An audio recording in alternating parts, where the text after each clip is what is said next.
ഉപ്പുമുളകും season 3 ആരംഭിച്ചപ്പോൾ പ്രേക്ഷകരുടെ ഇഷ്ടതാരങ്ങളായ ഒരുപാട് പേരാണ് ഈ ഒരു പരമ്പരയിൽ നിന്നും വിട്ടുനിന്നത്.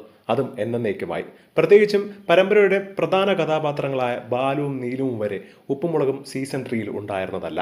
പിന്നീട് ഓരോരുത്തരായി അവിടെ നിന്നും പടിയിറങ്ങാൻ തുടങ്ങി. ബാലുവും നീലുവിന്റെയും മക്കളുമായിട്ടാണ് പിന്നീട് കഥ മുന്നോട്ട് കൊണ്ടുപോയിക്കൊണ്ടിരുന്നത്. ഇതിനിടയിലായിരുന്നു സിദ്ധാർത്ഥ് പ്രഭു എത്തിയത്. സിദ്ധാർത്ഥ് പ്രഭു വന്നപ്പോൾ ബാലുവും നീലുവിന്റെയും കുറവ് കുറച്ചെങ്കിലും നികത്താൻ കഴിഞ്ഞു എന്നാണ് പലരും അഭിപ്രായപ്പെടുന്നത്. എന്നാൽ വീണ്ടും തിരികെ വന്ന സിദ്ധാർത്ഥ് ആവട്ടെ പെട്ടെന്ന് ആ പരമ്പരയിൽ നിന്നും എന്നേക്കുമായി വിട്ടു നിൽക്കുകയാണ് എന്ന് അറിയിച്ചുകൊണ്ട് ഇപ്പോൾ സോഷ്യൽ മീഡിയയിൽ താരം തന്നെ പോസ്റ്റ് ചെയ്തിട്ടുണ്ടായിരുന്നു. 2 ദിവസത്തിന് മുൻപാണ് താരം ഇക്കാര്യം വെളിപ്പെടുത്തിയത്.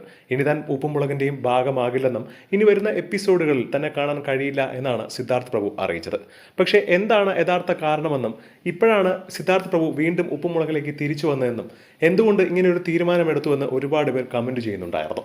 പക്ഷേ യഥാർത്ഥ കാരണം മറ്റൊന്നായിരുന്നു. ബിഗ് ബോസിന്റെ അടുത്ത സീസൺ, അതായത് സീസൺ 8 പങ്കെടുക്കാൻ വേണ്ടിയാണ് സിദ്ധാർത്ഥ് പ്രഭു ഉപ്പുമുളകും ഉപേക്ഷിച്ചത് എന്നാണ് ലഭിക്കുന്ന വിവരം. ഇദ്ദേഹത്തിന്റെ അടുത്ത സുഹൃത്തുക്കളും മാത്രമല്ല കുറെ പേർ കമന്റുമായി എത്തുകയാണ്. സിദ്ധാർത്ഥിന്റെ വലിയൊരു ആഗ്രഹമായിരുന്നു ബിഗ് ബോസ്. അതുകൊണ്ട് തന്നെ ബിഗ് ബോസിൽ പങ്കെടുക്കാൻ വേണ്ടിയാണ് ഇങ്ങനെ ഒരു ഉപ്പുമുളകും സീസണിൽ നിന്നും വിട്ടുനിൽക്കുന്നതെന്നും ഇനി തിരികെ ബിഗ് ബോസ് കഴിഞ്ഞിട്ട് വരാൻ സാധ്യതയുണ്ടോ എന്നുള്ള കാര്യത്തിൽ ഉറപ്പില്ല എന്നുള്ള കമന്റുകളാണ് സമൂഹ മാധ്യമങ്ങൾ മുഴുവൻ നിറയുന്നത്. എന്താണ് ഇതിനെക്കുറിച്ചുള്ള നിങ്ങളുടെ അഭിപ്രായം എന്ന് താഴെ മറക്കാതെ കമന്റ് ചെയ്യുക. ഒപ്പം ഈ വീഡിയോ മറക്കാതെ ലൈക്ക് ചെയ്ത് സബ്സ്ക്രൈബ്